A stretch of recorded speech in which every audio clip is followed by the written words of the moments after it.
Good morning students, आप सभी का जूलॉजी की ऑनलाइन क्लासेज में हार्दिक स्वागत है। तो प्रीवियस क्लास में अपन ने क्रोमोसोम यानी कि गुणसूत्र टॉपिक स्टार्ट किया था, जिसमें अपन ने ये जाना था कि इसकी खोज किसने की थी, ये कैसा दिखाई देता है, कितनी संख्या में ये पाया जाता है, इसकी शेप और साइज क्या होती है, इसकी अल्ट्रा स्ट्रक्चर कैसी होती है। अल्ट्रा स्ट्रक्चर में अपन ने इसकी पेलिकल, मैट्रिक्स, क्रोमोनेमेटा, फिर क्रोमोमियर और क्रोमोनेमेटा में अपन ने इसमें पाए जाने वाले संकीर्णन, कॉन्स्ट्रिक्शन या कुंडलन, कोइलिंग के बारे में अच्छे से जाना था। फिर अपन ने क्रोमोमियर, इसके अल्ट्रा स्ट्रक्चर में क्रोमोनेमेटा के बाद में क्रोमोमियर को अच्छे से जान लिया था। आज अपन बात करेंगे प्राइमरी कॉन्स्ट्रिक्शन की, प्राथमिक संकीर्णन की। जैसा कि अपन ने कल यहाँ पे एक डायग्राम बनाया था, जिसमें अपन ने इसमें दिखने वाली जितनी भी रचनाएं हैं उनके नाम लिखे थे। ठीक है, तो थोड़ा सा रिवाइज कर लेते हैं अपन।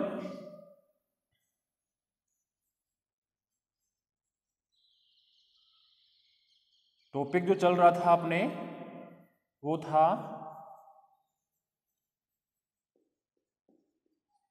क्रोमोसोम्स। इसमें अपन बात कर रहे थे अल्ट्रा स्ट्रक्चर की। ठीक है,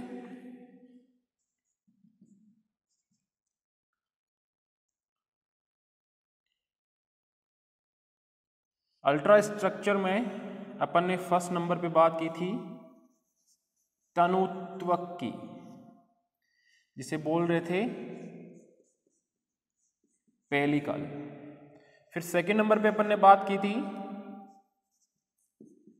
आधात्री, जिसे अपन बोल रहे थे मैट्रिक्स। फिर थर्ड नंबर पे अपन ने बात की थी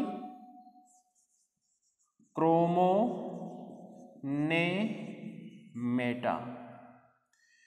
फिर फोर्थ नंबर पे क्रोमोमियर। यहां तक अपन ने एक क्रोमोसोम्स की या गुणसूत्रों की अल्ट्रा स्ट्रक्चर या परासंरचना को अच्छे से समझ लिया था डायग्राम बनाकर। इसके आगे की जो रचनाएं अपन को दिखाई देती है वो है फिफ्थ नंबर की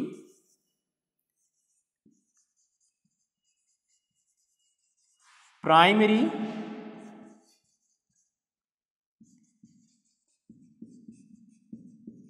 कॉन्स्ट्रिक्शन, यानी कि प्राथमिक संकीर्णन, यही बोल रहे थे अपन। तो इसको ध्यान से समझेंगे पहले कि ये होता क्या है, एक गुणसूत्र पर या क्रोमोसोम पर कहां पर ये पाया जाता है। ठीक है,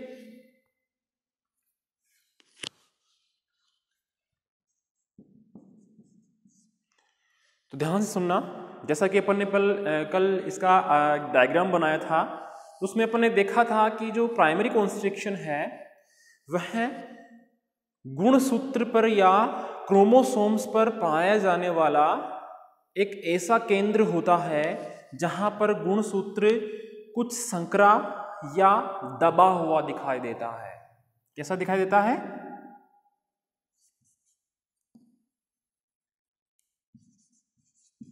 जहां से क्रोमोसोम कुछ संकरा या दबा हुआ दिखाई देता है। ये एक आउटलाइन डायग्राम बनाऊं कल वाला मैं।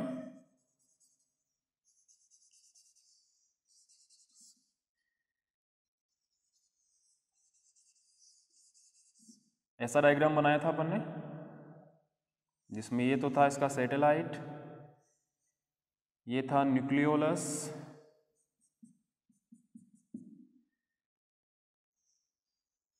ऐसा ही डायग्राम बनाया था अपन ने।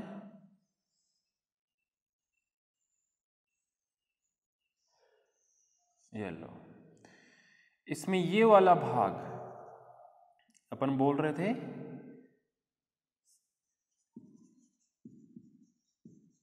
प्राइमरी कॉन्स्ट्रिक्शन, जिसे बोल रहे थे अपन सेंट्रोमियर। यही था, ये था यहां पे सेकेंडरी कॉन्स्ट्रिक्शन सेकेंड, ये था सेकेंडरी कॉन्स्ट्रिक्शन फर्स्ट, जिसे अपन बोल रहे थे न्यूक्लियोलर ऑर्गेनाइजर, ये न्यूक्लियोलस।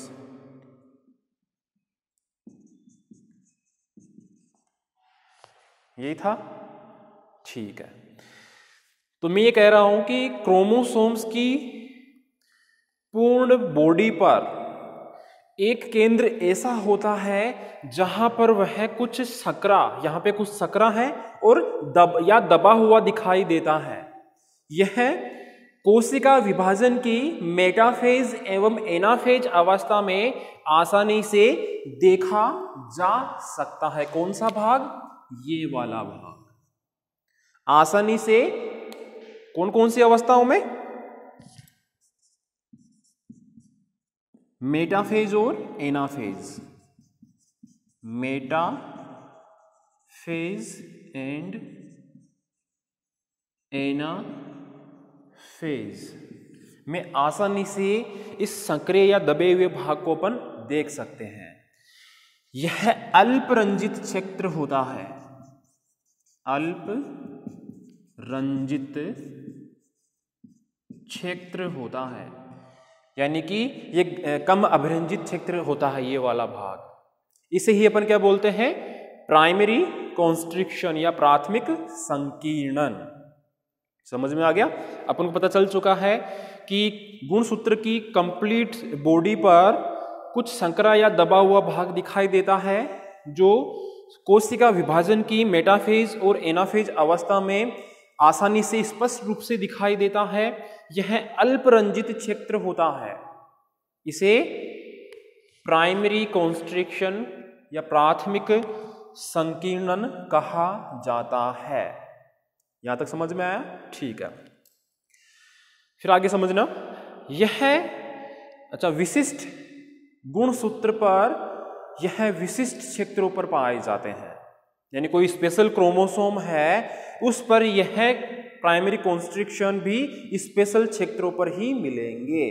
ठीक है, प्राइमरी कॉन्स्ट्रिक्शन या प्राथमिक संकीर्णन पर एक क्षेत्र ऐसा होता है या एक भाग ऐसा होता है जिसे सेंट्रोमियर कहा जाता है, गुणसूत्र बिंदु कहा जाता है। तभी तो अपन ने ये दोनों साथ साथ लिखे हैं। ये वाला भाग क्या है? सेंट्रोमियर। क्या है? सेंट्रोमियर या गुणसूत्र बिंदु, वह स्थान जो गुणसूत्र को दो बराबर भागों में बांटता हो, दो पुत्री गुणसूत्रों में बांटता हो।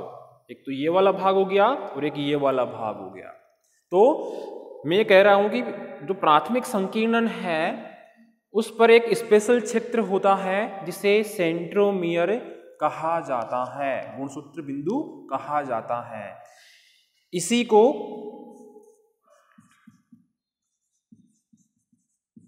काइनेटोकोर भी कहते हैं। इसे ही काइनेटोकोर भी कहा जाता है। किसको? सेंट्रोमियर को क्या कहा जाता है?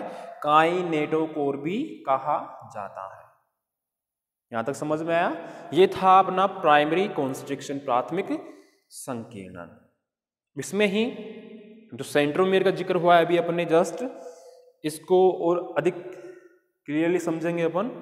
इलेक्ट्रॉन माइक्रोस्कोप के माध्यम से जब अपन इस क्षेत्र को आवर्धित करके देखते हैं, सेंट्रोमियर वाले भाग को, गुणसूत्र बिंदु वाले भाग को, तो अपन को यह त्रिपटलीय, किसके रूप में, त्रिपटलीय, इसे बोलते हैं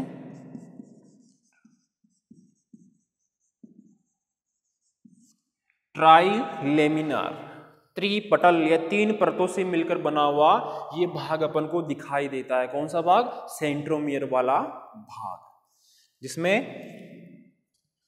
फर्स्ट तो है बाह्य सघन स्तर,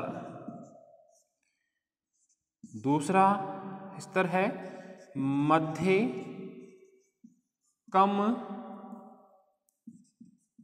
सघन स्तर, और लास्ट थर्ड है आंतरिक सघन स्तर। तो मैंने ये कहा था स्टार्टिंग में आपको कि इस गुणसूत्र बिंदु या सेंट्रोमियर को अगर अपन इलेक्ट्रॉन माइक्रोस्कोप में देखते हैं तो अपन को यह त्रिपटलीय, 3 पटलों के रूप में या 3 लेयर के रूप में बना हुआ दिखाई देता है, रचना के रूप में दिखाई देता है, जिसमें सबसे पहली लेयर या स्तर होता है बाह्य सघन स्तर, बीच का होता है मध्य कम सघन स्तर, और फिर अंदर का होता है आंतरिक सघन स्तर। इन 3 स्तरों से या 3 पटलों से ये सेंट्रोमियर बना हुआ अपन को दिखाई देता है। ये जो सेंट्रोमियर है यह कोशिका विभाजन के टाइम तो सक्रिय अवस्था में होता है, लेकिन कोई कोशिका में विभाजन नहीं हो रहा होता है तो उस टाइम ये संपूर्ण टाइम अक्रिय अवस्था में बना रहता है। यानी कि जब कोशिका में कोशिका विभाजन होगा तब तो ये सेंट्रोमियर सक्रिय होगा, अगर कोशिका विभाजन नहीं चल रहा होता है तो उस टाइम यह अक्रिय अवस्था में कोशिका के अंदर, गुणसूत्र के अंदर बना रहता है। क्लियर है? ठीक है। अब अपन बात करेंगे इस सेंट्रोमियर है इसकी स्थिति के बारे में, कि एक गुणसूत्र में इस सेंट्रोमियर की स्थिति कहाँ पर हो सकती है और उन्हें किस नाम से जाना जाएगा। क्लियर है? यहां तक किसी को दिक्कत हो तो पूछ लेना डाउट क्लास में।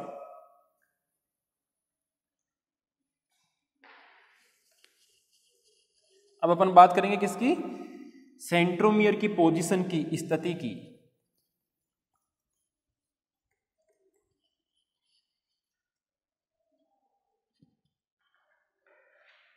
ये सीक्वेंस ध्यान रखना, 5 नंबर की अपने प्राइमरी कॉन्स्ट्रिक्शन की बात कर रहे हैं अपन, तो सीक्वेंस से ही चलेंगे।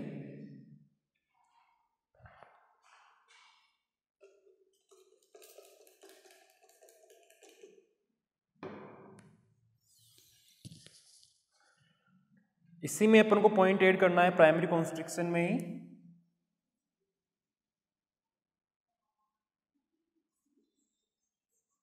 सेंट्रोमियर की स्थिति, जिसे अपन बोलेंगे पोजीशन ऑफ सेंट्रोमियर। ठीक है, बात एक ही है।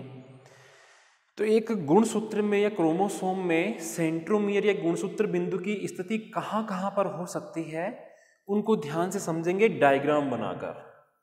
ध्यान से देखना।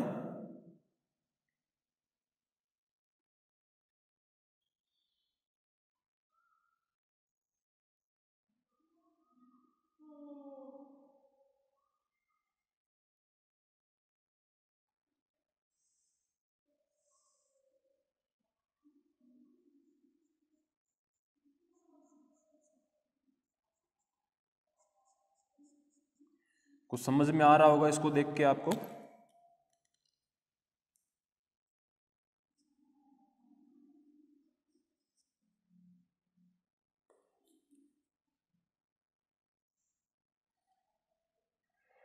एक और डायग्राम बनाते हैं।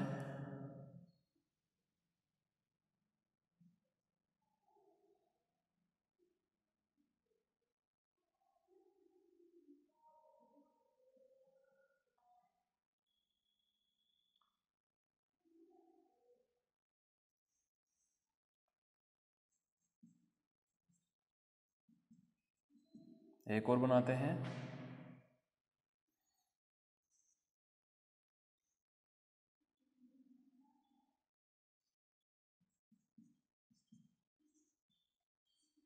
इसमें आप डायग्राम में देख सकते हो, नोट कर सकते हो कि जो सेंट्रोमियर की स्थिति है वो कंटिन्यू अपनी पोजीशन बदल रही है।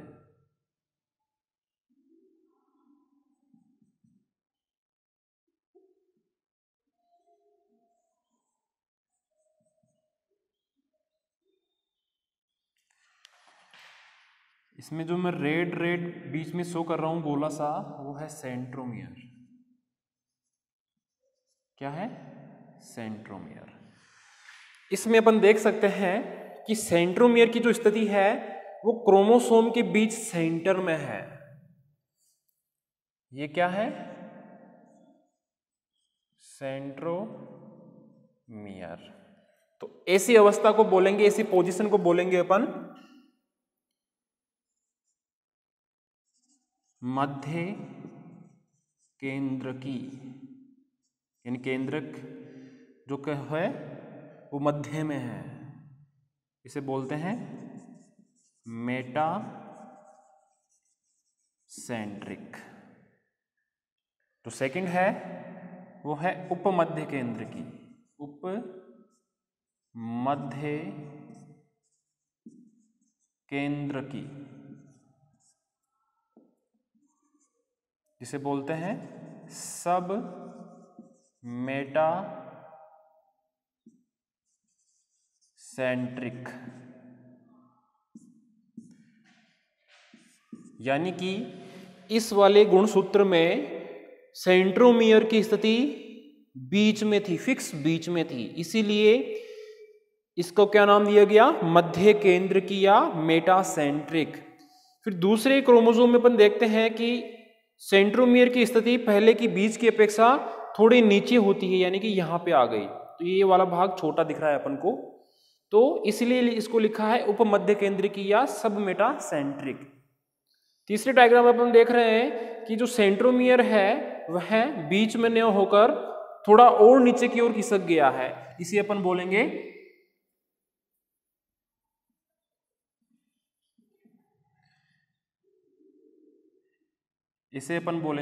एक जो लास्ट में आप देख रहे हो इसमें है बिल्कुल पूरा का पूरा लास्ट में ही है, यानी जो क्रोमोसोम वाला पार्ट है, क्रोमेटिड वाला भाग है, वो पूरा का पूरा एक दूसरी साइड है, और इसका जो सेंट्रोमियर है वो पूरा का पूरा दूसरे सिरे के लास्ट वाले भाग पर है, यहां पर। इसे बोलेंगे अंतः केंद्रकी, जिसे इंग्लिश में बोलते हैं टीलोसेंट्रिक। टीलोसेंट्रिक।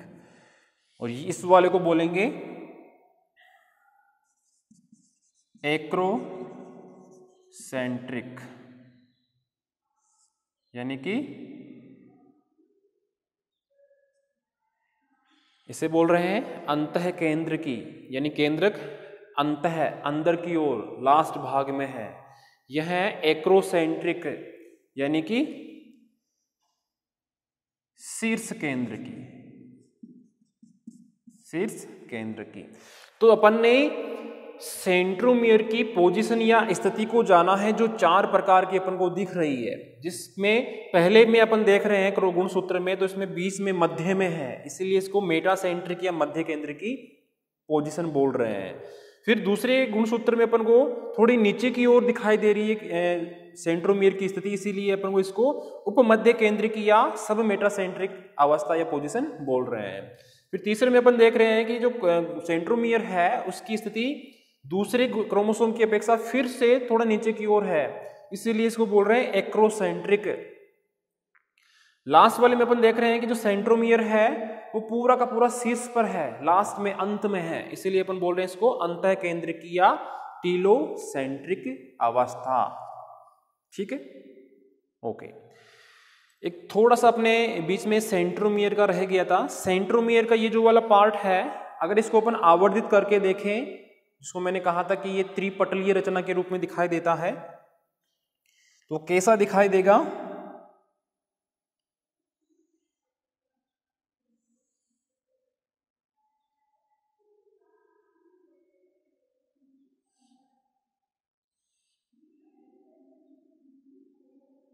अब आवर्धित करने पे कैसा दिखेगा उसका डायग्राम भी अपन को समझ में आना चाहिए। अभी मैंने पहले कहा था कि इसको आवर्धित करके देखेंगे तो ये त्रिपटलीय रूप में दिखाई देगा, संरचना के रूप में दिखाई देगा। इसमें बाह्य सघन स्तर है, मध्य कम सघन स्तर है और आंतरिक सघन स्तर है। तो उसके आधार पर आप देख सकते हो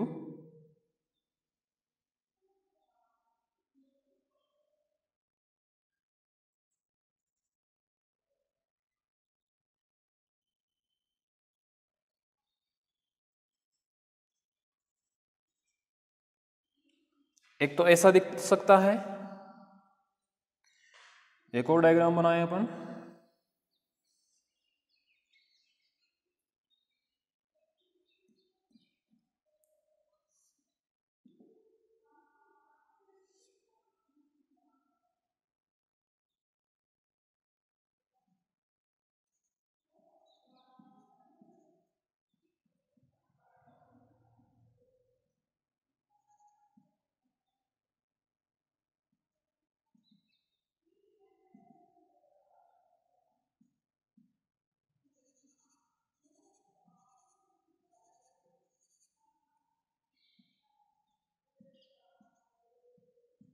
ऐसा भी दिख सकता है और फाइब्रिलर भी दिख सकता है अपन को ऐसे। इसमें ये वाले भाग है क्रोमेटिड्स, सॉरी हाँ क्रोमेटिड्स, क्रोमेटिड्स, ये दोनों भाग, ये क्रोमेटिड्स है, ये है सेंट्रोमियर। सेंट्रोमियर ये वाला भाग क्या है? सेंट्रोमियर। सेंट्रोमियर इलेक्ट्रॉन माइक्रोस्कोप द्वारा देखने पर ऐसा भी दिख सकता है, ऐसा भी दिख सकता है, ऐसा भी दिख सकता है। सेंट्रोमियर को अपन एक और नाम दे रहे थे काइनेटोकोर। तो यहां पे ये स्थिति कहलाएगी काइनोसोम, और ये वाली स्थिति मैंने बताई है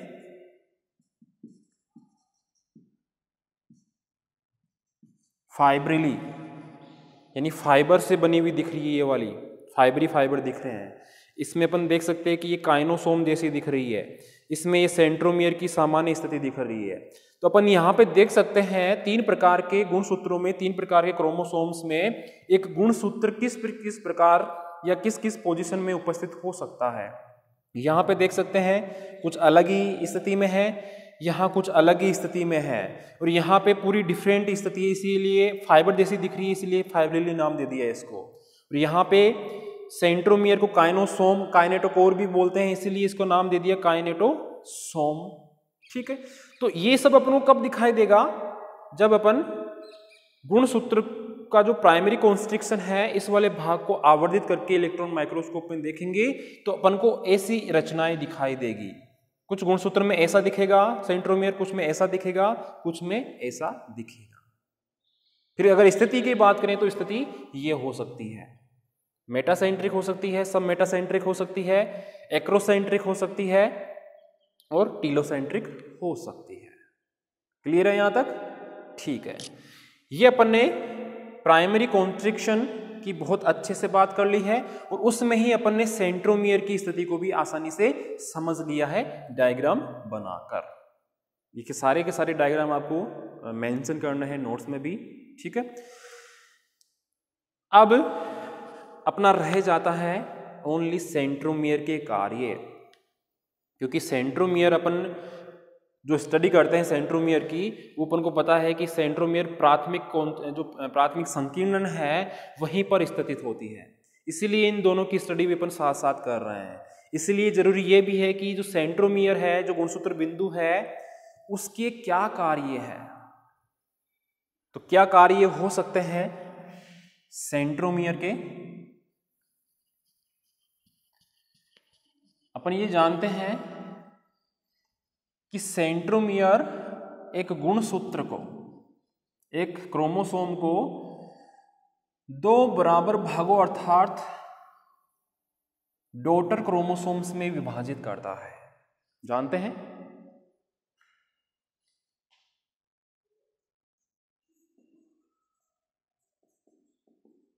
फंक्शंस ऑफ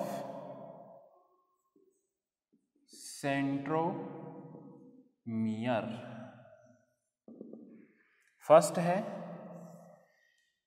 कि सेंट्रोमियर गुणसूत्रों को या क्रोमोसोम्स को 2 पुत्री गुणसूत्रों या डॉटर क्रोमोसोम्स में विभाजित करता है। अतः कोशिका विभाजन के समय यह इनको ध्रुव की ओर गति करने में सहायता प्रदान करते हैं।